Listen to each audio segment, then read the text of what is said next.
은총이 있기를 바랍니다. 대표기도자의 말씀처럼 지난주 28주년 감사 예배를 드렸습니다. 설교자로 오셨던 한종국 목사님께서 그 사도행전 16장 6절로 10절의 말씀을 통하여서 지금까지 28년 동안 달려온 점에 앞으로도 나아갈 길에 대한 우리 모두가 마음을 같이하여서 담대함을 가지고 저러나 우러나 치우침 없이 나갈 수 있도록 그렇게 하나님을 우선으로 두고 담대함을 갖고 함께 뜻을 모아 그 일을 행하자라고 했습니다.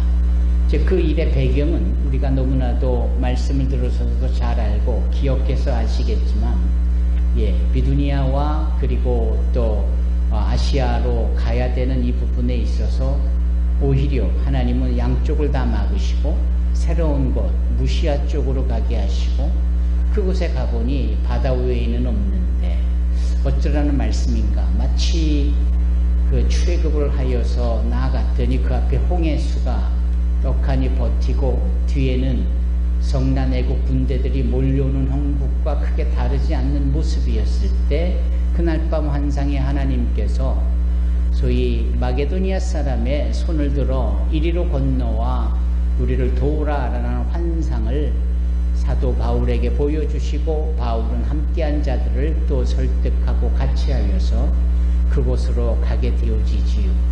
이제 그곳으로 가게 되어졌는데 그곳이 어딘가? 바로 오늘 이 빌립보서의 배경이 되는 빌립보 지역입니다. 그러니까 마게도니아 사람이 손들어 이리로 건너와 우리를 도우라 해서 그리로 건너간 첫 성이 바로 빌립보 성인 겁니다. 바울의 입장에서 보면 그리고 말씀을 대하여 읽는 우리의 입장에서 보면 그런 점에 있어서 이 빌립보는 아시아 대륙의 끝에서 건너와 유럽의 첫 시작이 되는 소위 관문이 되는 곳입니다. 그러면 이 빌립보에 도대체 어떤 일이 있었습니까? 그 빌립보에 도착해서 바울이 그와 함께 한 자들과 기도하러 강가에 나갑니다. 여기서 잠깐 유대인들은 항상 한적한 곳, 특히 강물이 흐르는 곳에서 기도하는 전통이 있었어요. 특별히 바벨론에 끌려가 그발강가에 있어 그곳에서 말씀을 듣던 전통과도 관계가 있는 부분이었겠지요.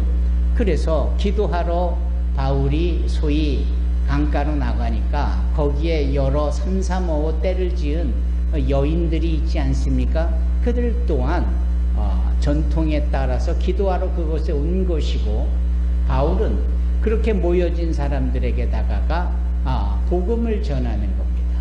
그런데 이 복음을 처음 증거하고 전했을 때 받아들인 이 여인들 가운데 자주색 옷감을 그렇게 물들여서 장사하는 자주장사 루디아, 영어 성경에는 리디아라고 말하고 있는 이 여인을 만나는 겁니다.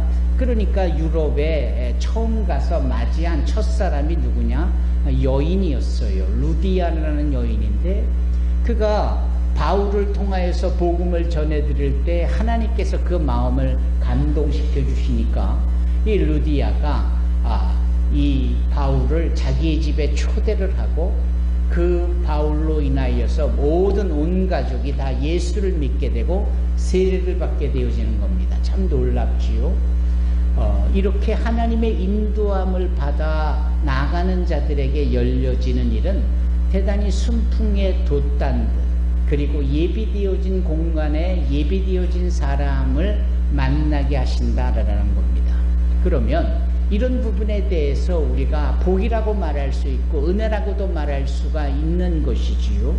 그런데 불사 오히려 그것이 문제가 됐을까?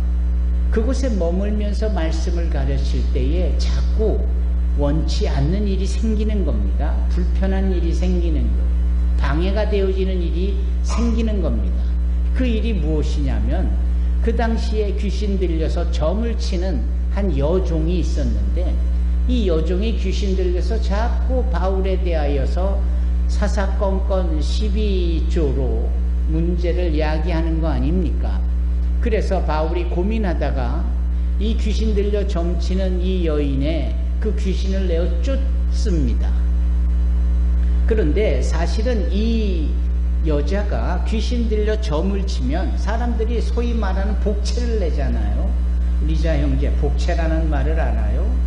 그게 소위 무당을 불러서 점을 치거나 굿판을 벌리고 나면 수고했다고 주는 사례비 같은 수고비를 복채라고 하는데, 이 복채로 인하여서 이 여자가 돈을 버느냐? 그렇지 않고 이 여인을 앞세워서 그 돈을 착복하는 뒤에 숨겨진 자들이 있는 거예요. 그러니까 이 여인은 원해서가 아니라 귀신 들린 것도 삶이 어렵고 힘든데 기껏 돈 벌어가든 남에게 돈을 뺏기는 그런 현황이 되어진 겁니다. 그런데 이 여인에게 귀신 들려서 점을 치던 일이 사도 바울에 의하여서 이것이 더 이상은 가능하지 않게 되어지니까 돈을 벌던 이자들이 마음이 어떻겠어요? 불편했겠죠. 그러니까 이 사람들이 문제를 야기하고 또 없는 말들을 만들어내고 이 사회를 소동하고 혼돈한다라고 하면서 사람들을 동원하여 이 바울과 함께한 일행들의 옷을 벗기고 때리고 핍박을 가하는 겁니다. 여기서 우리가 드는 생각이 하나님의 인도함을 받아서 은혜를 경험한 것 같은데 연이어 주어지는 일은 오히려 환난이고 예견치 못했던 어려운 일이 발생을 한다는 거죠. 이 상황에 대해서 우리가 신앙에 대한 도전이 좀 있어야 될 것이다. 왜냐하면 예수 믿는 일이 다 좋은 일들만 연거푸 도미노처럼 생기는 게 아니라 예수를 믿고 은혜 가운데 있는데 예견치 못한 일이 생기는 겁니다. 어떻게 보면 내가 예수 믿는 신앙 때문에 당하지 않을 수 있는 일을 당하게 되어지고 예견치 못한 어려운 일들이 생겨날 수도 있다라는 것이죠. 이 바울도 그런 점에 있어서 자유롭지가 않았던 거예요. 일찍이 이 다윈 역시도 우리가 물 가운데로 지날지라도 그 물이 우리를 침몰하지 못한다. 우리가 불 가운데로 지날지라도 그 불이 우리를 사르지 못한다. 왜? 대저 여호와께서는 우리와 함께 하시기 때문이다. 이런 시편의 고백이 있지 않습니까? 이런 이사야의 고백도 연거푸 있지를 않습니까?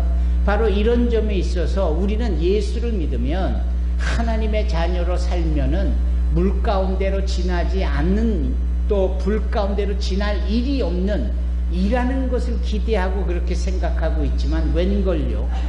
주님을 믿는데도 여전히 고난이라고 여겨지는 물을 건너야 하는 상황은 여전히 있는 겁니다.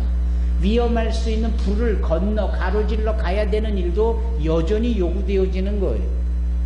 우리는 마치 예수를 믿으면 그런 일들이 우리 앞에 없을 것이다 라고 우리끼리는 생각하고 우리끼리는 기대하지만 그런 것들이 여전히 있다라는 겁니다. 다만 여전히 그런 일이 어려운 일이 위험스러운 일이 있어도 그것이 마치 고백처럼 물이 침몰하지 못하고 불이 우리를 사르지 못하는 왜 그럴까? 대저 하나님께서 우리와 함께 하시기 때문에. 그러니까 바울도 예견치 못했던 일이 생기는 겁니다. 매를 맞고 감옥에 던져지고 괴로움을 당하는 겁니다.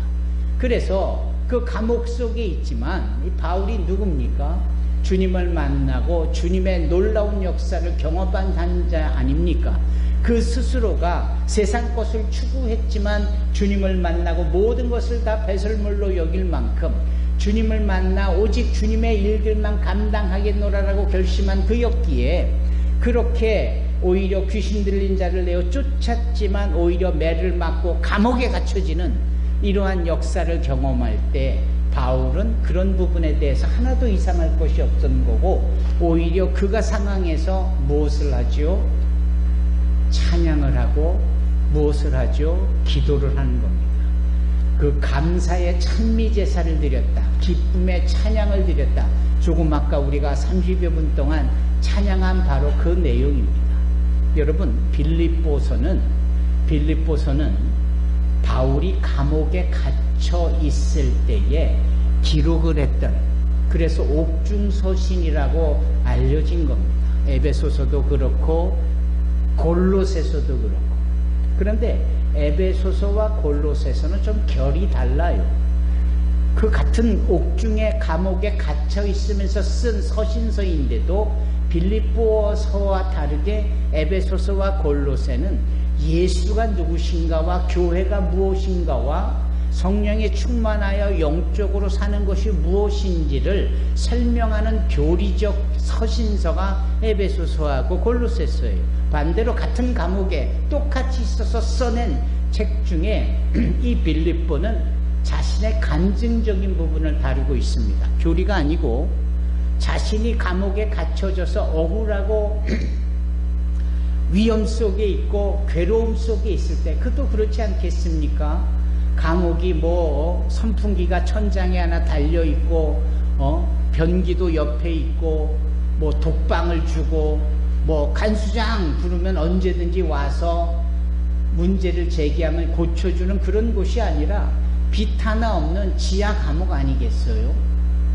거기에 뭐 얼마나 지하인이 쾌쾌한 냄새도 날 것이고, 이제 거기에 또 바울과 함께 했던 신라 같은 친구들은 어떻게 목에, 손에, 발목에 칼이, 수갑이 채워져 있는 거 아닙니까?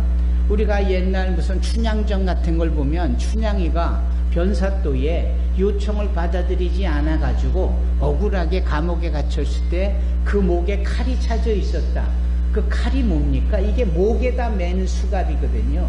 이게 이렇게 걸려 있으면 눕지도 못하고 돌아서지도 못하고 일어서지도 못하고 이게 옴짝달싹 못하는 대단히 불편한 거거든요. 바울이 지금 그렇게 손목에 발목에 동일한 칼을, 수갑을 착고를 채웠다, 그렇게 표현하지 않습니까? 이렇게 힘들고 어려운 순간에서 바울은 오히려 하나님 앞에 감사하고 찬양하고 기뻐했다, 이 말이에요. 이게 자기 이야기입니다. 자기의 퍼스널 스토리, 자기 간증을 이야기하는 겁니다.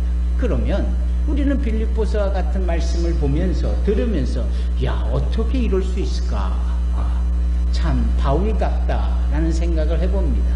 한편으로는 바울도 그랬으니 우리도 얼마든지 그래 볼 수 있지 않을까?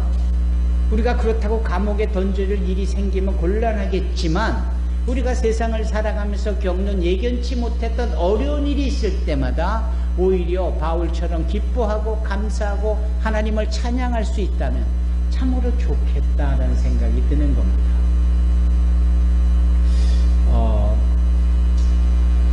어느 날 바울이 주님 앞에 기도를 3번을 해요. 여기서 3번을 했다가 하는 것은 한 번 했다가 2번 했다가 3번 했다라는 뜻의 3번보다는 3이라는 3번이라는 그 숫자가 주는 성경적 완전 숫자, 그러니까 크다라는 3번, 풍성하다라는 3번, 가득하다라는 3번, 뭐 이런 의미가 담겨져 있으니 바울이 주님한테 3번 기도했다는 것은 정말 전심으로 온 마음을 다해서 집중하여서 기도했다, 이 말이겠죠. 그때 기도 제목이 무엇이었습니까? 예, 그 내 육신의 가시를 제하여 달라는 기도를 드렸어요. 기억나시죠, 여러분? 육신의 가시. 그러면 저의 질문은 이겁니다. 육신의 가시가 무엇일까? 존, 바울이 가졌던 육신의 가시는 무엇일까? 가시라는 게 말 그대로 가시 아닙니까? 생선을 잘못 먹고 그 생선뼈인 가시가 내 목을 찌르는데 얼마나 괴롭겠어요. 그 가시, 뾰족뾰족한 거, 그게 내 몸에 어디에 옆구리에 해서 나를 찔러대거나 내 신발 속에 들어가 있는 조그맣게 뾰족한 것이 걸을 때마다 내 엄지발가락을 찔러대는, 얼마나 괴롭겠느냐고. 자기에게 그런 가시가 있는데 제발 주님 이것 좀 빼주세요, 제발 이것 좀 제하여 주십시오 라고 간절히 기도했는데 주님은 말씀하시기를, 네 은혜가 네게 족하다.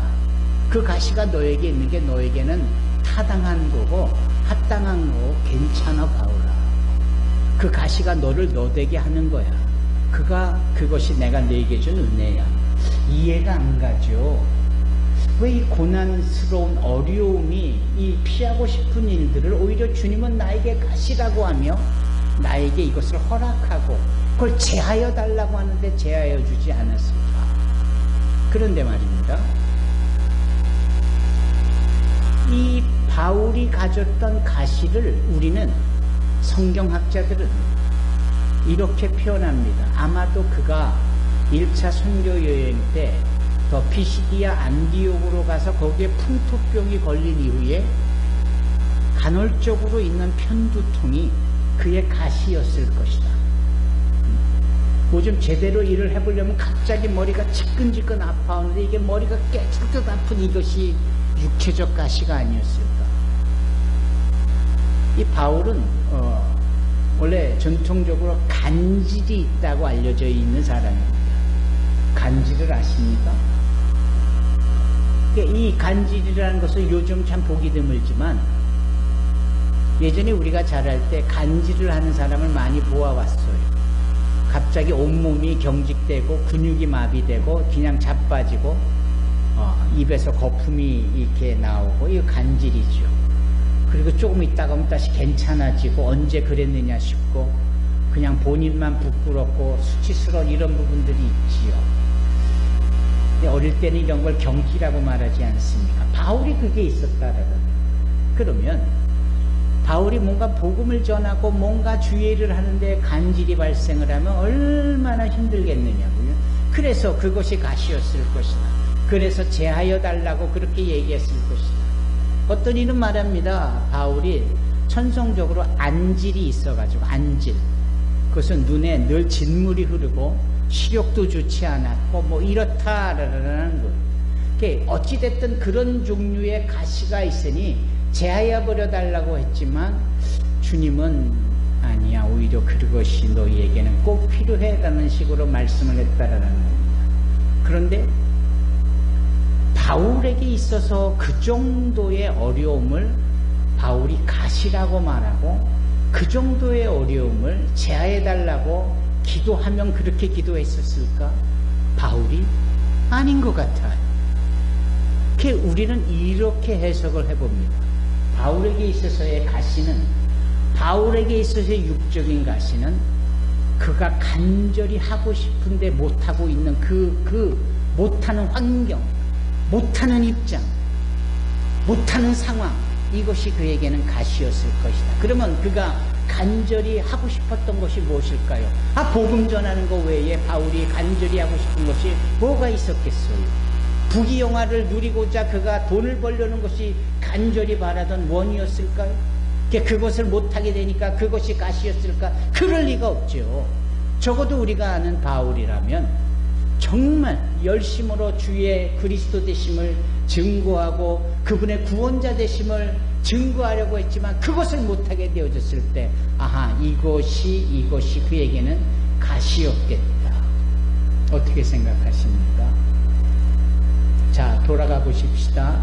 바울은 마게도니아 사람의 환상으로 부름을 받아서 유럽에 도착하자마자 보란듯이 말씀을 전하잖아요. 그 첫열매가 루디아 아니었습니까?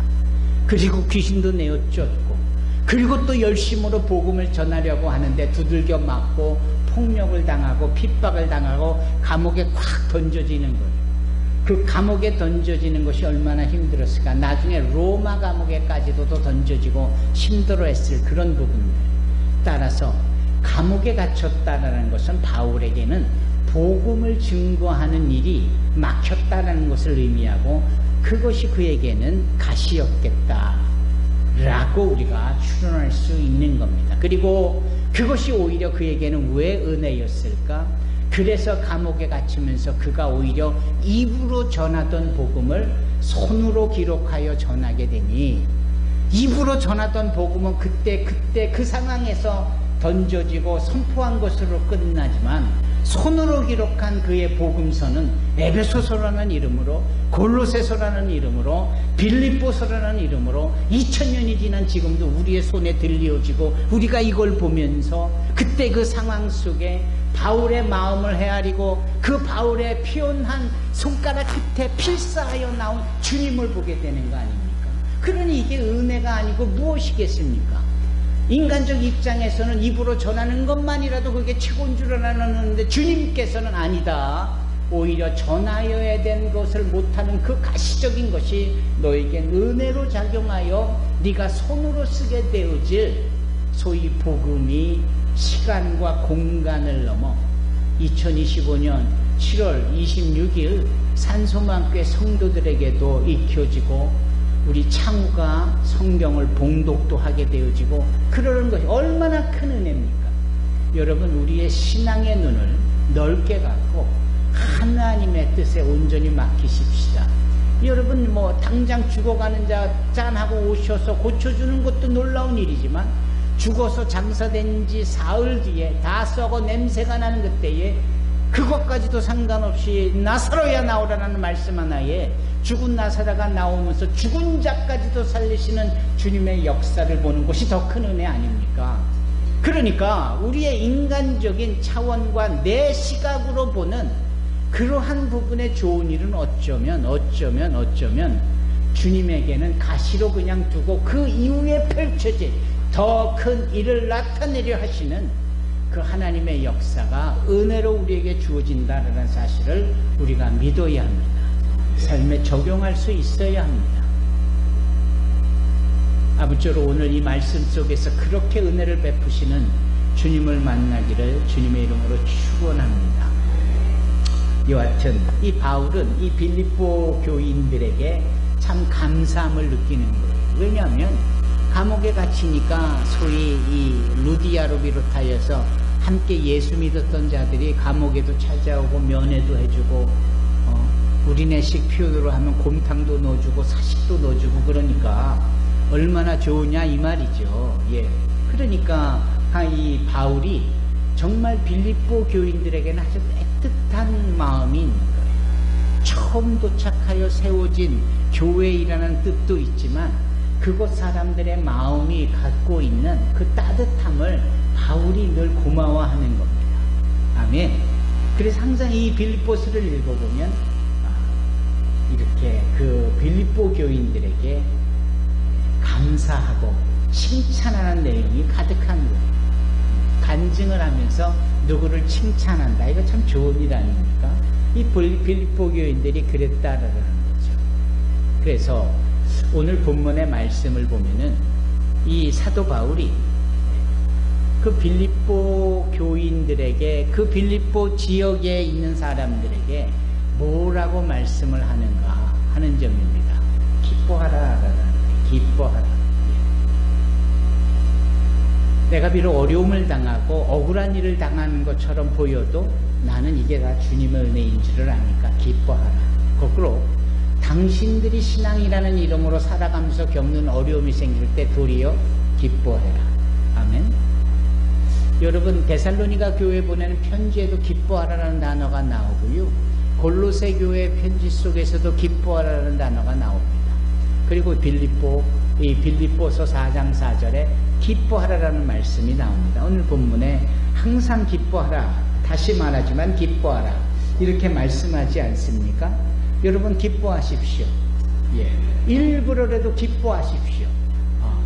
입으로 선포하고 표정으로 기뻐할 수 있기를 바랍니다. 이 기쁨이라는 이것은 정말 또 다른 차원으로 보면 은혜라는 단어와도 동일한 단어입니다.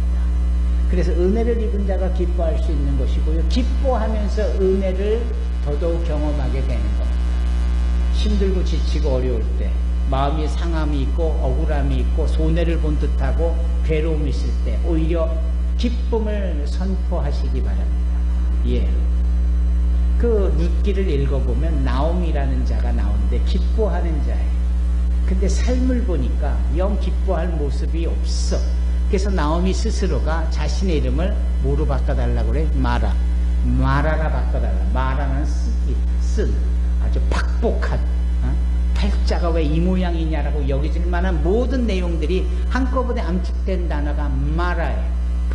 그래서 나옴이라는 기쁨의 이 이름이 마라로 바뀌어지는데 웬걸요? 오히려 하나님은 오히려 룻이라는 돕는 자를 통하여서 이방 며느리를 통하여 그 나오미의 진정한 기쁨을 회복시켜 주시잖아요. 그래서 룻기 4장을 읽어보면 배 아파서 룻이 아기를 낳는데 그 아기를 끌어안고 기뻐하는 사람은 나오미예요. 이 할머니가 그 집안의 대가 이어짐으로 그 오벳이라는 아이를 가슴에 품고 정말 기뻐하는데 온 베들레헴 여인들이 다 모여서 함께 기뻐하는 거예요. 여러분, 기뻐할 일이 아주 세고 셌습니다. 예, 우리 서종호 목사님의 표현대로라면 천지백갈입니다. 기뻐할 일이 얼마나 많은지 몰라요. 슬픔, 그것은 잠깐 동안 우리를 위협하는 정도의 것이지 그 너머를 보면 다 기뻐할 일입니다. 기뻐하시기 바랍니다. 바울이 그 얘기를 하는 거예요. 바울이 그 빌립보 옥중에 그 옥중 서신을 쓰면서 그 은혜가 뭔지를 안 겁니다. 기뻐하는 거예요. 기뻐하라는 거예요. 예, 그 다음에 뭐라고 여기 표현합니까? 예. 관용을 베풀라. 저는 이걸 친절이라는 표현으로 썼는데 어린이 성경을 보니까 친절로 되어 있네요. 예. 친절한 사람이 되기를 바랍니다.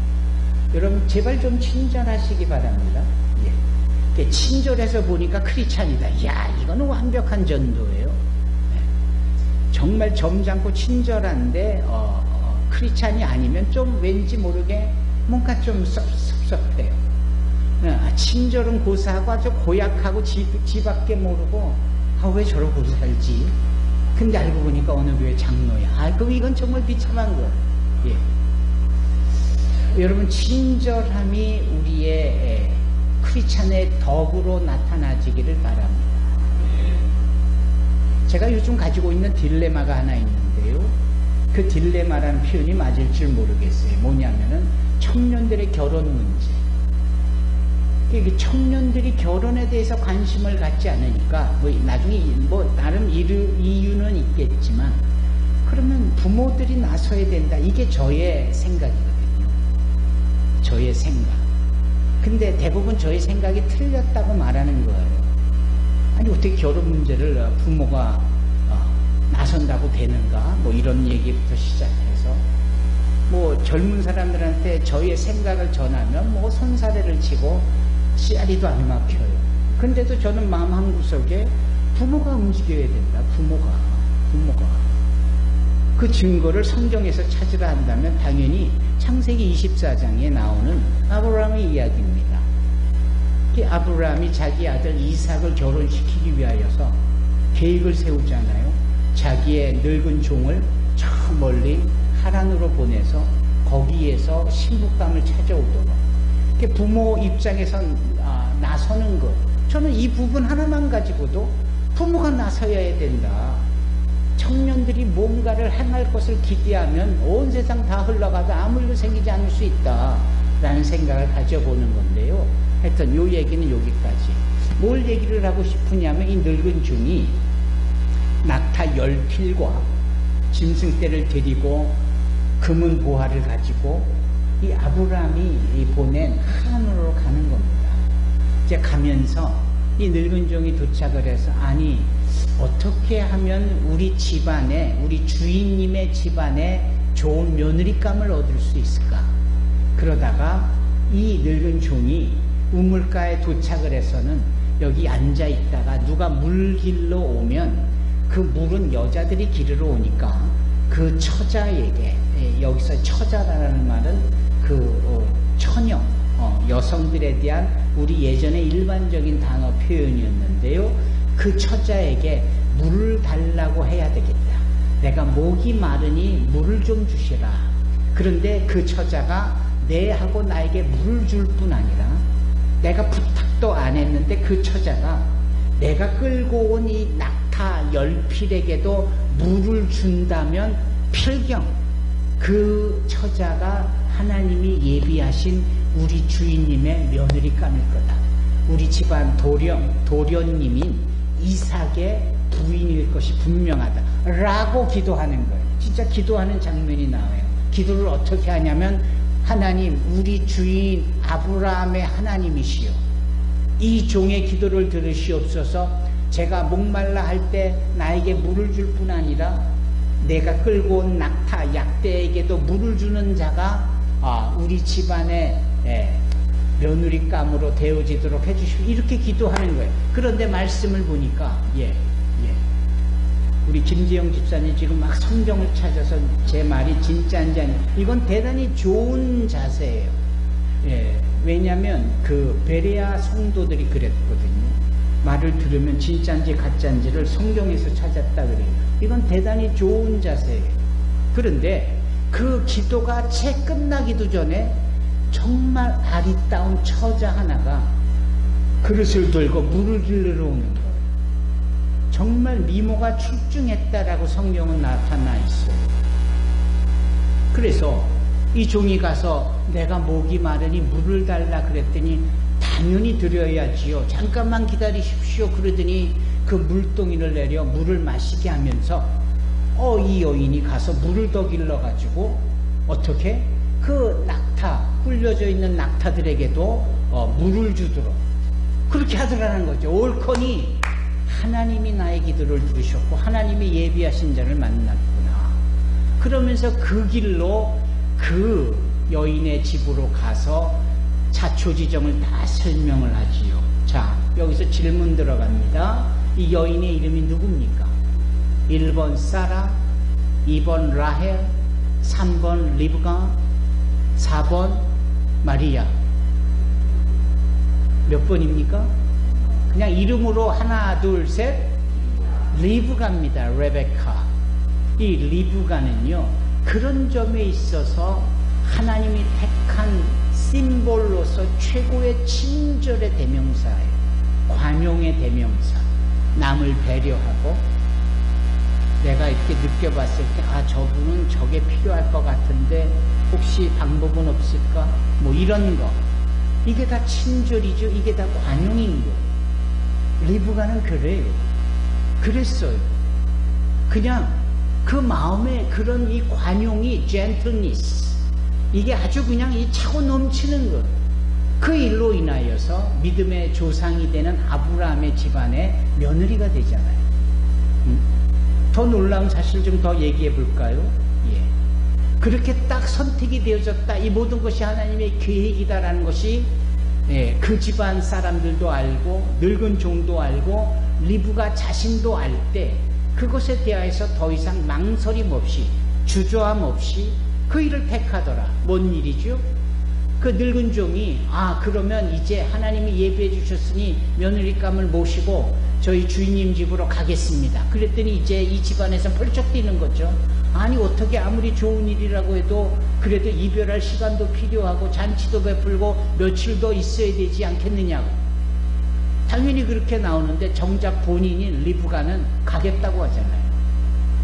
그것은 친정이 싫어서 하루빨리 시집가고야 말겠다라는 뜻이 아니고 리브가 입장에서는 하나님이 예비하신 것에 대한 계획에 자기가 참여하고 실행에 옮기는 것에 대해 주저함이 없었다 이 말이에요. 대단한 겁니다. 그렇지 않습니까? 그리고는 그 먼 곳을 낙타를 타고 오면서 또 그렇게 신부감이 오기를 기다린 이 이삭이 저기서 이렇게 낙타들이 오니까 이 이삭이 앞으로 쭉 나가잖아요. 리브가가 탁 보더니 내리고는 저 사람이 누구냐고. 그랬더니 당신의 신랑이 되신 이삭 도련입니다. 그랬더니 뭐 정중하게 자기 얼굴을 큰 베일로 가리고 몸을 감추고 하는 이런 아주 조신하고 정숙의 대가가 리브가입니다. 레베카는요 정말 최고의 매력의 소유자예요. 진짜 더 큰 매력은 그가 그 집안에 시집가서 며느리가 됐을 때 시어머니가 있었어요? 없었어요? 이미 천국 가고 없었었어요. 그러니까 달랑 시아버지 있고 자기 남편이 있는 건데 그 시어머니가 일구어 놓던 모든 곳간의 피와 그 집안의 모든 재정적인 것을 다 리브가가 받아서 그 집안을 일으키고 더 확장시켜 가잖아요. 대단하지 않습니까?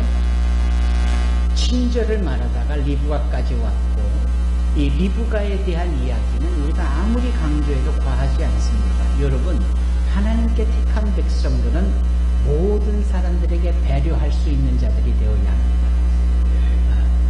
그 배려가 거창한 게 아니에요. 그냥 전철만 타고 빈자리 있으면 후다닥 앉지 마시고 지그시 웃으면서 옆 사람에게 양보해 보세요. 그리고 딱 앉아서 고마워하면 전화를 딱 들고 안부 계세요? 저 누구 권사입니다. 이 말 한마디도 전도가 돼. 그렇지 않겠습니까? 상대방이 얼마나 역시 교회 권사님이셨구나. 뭐 이런 거죠. 여러분, 친절하십시다. 사도 바울은 그 어려운 자기의 상황 속에서도 자신을 잊지 않고 돕는 이 빌립보 교인들에 대하여서 더 축복하며 말하기를 너의 관용을 모든 사람에게 알리라 나타내라. 주께서 가까우시니라. 그들의 헌신, 배려, 친절, 사랑 이런 것들이 주님이 오실 날이 가까운 이때에 정말 크리스찬으로서의 덕목으로 요구되어진다는 것을 말씀하고 있습니다. 그리고 세 번째는 기도하라는 것이죠. 감사함으로. 모든 일에 기도와 간구를 감사함으로 하나님께 아뢰라.